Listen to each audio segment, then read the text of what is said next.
Hi guys, well the media seem determined to see Nigel Farage in number 10 because it would be great for clicks and likes. Is Farage his own worst enemy? According to a YouGov poll, the Reform UK leader is deeply unpopular and he's way behind the Prime Minister Keir Starmer for people's choice of PM. Now this does not bode well for Farage as he still remains a Marmite figure. Here political commentator Matthew Stadlen reinforced that point. However, while he suggests that this may hamstring reform, I take a different approach. But also Keir Starmer, because he's beginning to eat some of Labour's lunch. He's making the problems in the Labour Party on the two-child policy more difficult. It's pressure coming on in that direction. It's, as he was saying, the local election results were very difficult for Labour. I don't think Nigel Farage is a socialist, for a start. What I do think is that he is an opportunist, and he, as he is in opposition, and has never been in power in this country, is able to pick and mix. So that's the first thing. I actually watched the speech. I didn't listen to it. I was on a day out with the family on the mobile phone watching it. I thought of course, he's a brilliant campaigner. I don't dispute that for a second. A hugely effective politician. I thought it was rather underwhelming, actually, today. There's been a bombshell YouGov poll, which I'm sure you're both aware of, that came out today that says that when given the choice, when Brits given the choice between Starmer and Farage as Prime Minister, 44% want Starmer and 29% want Farage. And actually, it's worse than that for Farage. When given the option of Ed Davey, the Lib Dem leader, and Farage, 41% want Ed Davey and 27% want Nigel Farage. Now, this is a massive hurdle for him, even in a five-party split at the next election, if politics is really redrawn in the way that it seems to be, because he is going to face what is at the moment the fact that the overwhelming majority of people in this country do not want to see Farage as Prime Minister.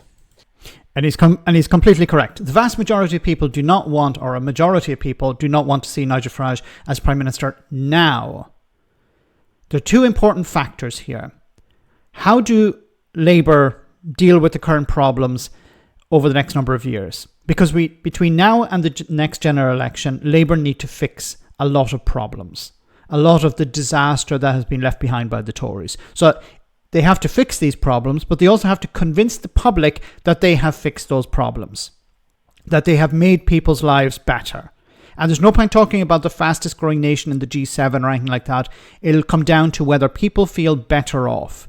So Labour have a lot of work to do, because if they don't feel better off, they'll look to alternatives. Now, the media are obsessed with Nigel Farage, and they honestly believe that if Labour lose support, that support goes to reform. There isn't really evidence to back up that claim. Most of the support is going to the Lib Dems or to the Greens. Not very much is going to reform. Now that could change over the next number of years, but at the moment there's no real evidence to support the claim that Farage is eating into Labour's voting bloc. But the other point is, will people come out and vote against Farage at the next election? Will people vote tactically to keep Farage out? Will they hold their nose if they're not happy with the Labour government and vote Labour or another party to keep Farage out? That would be the important question.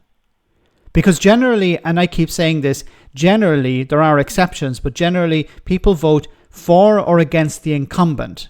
Now Labour will be the incumbent at the next election.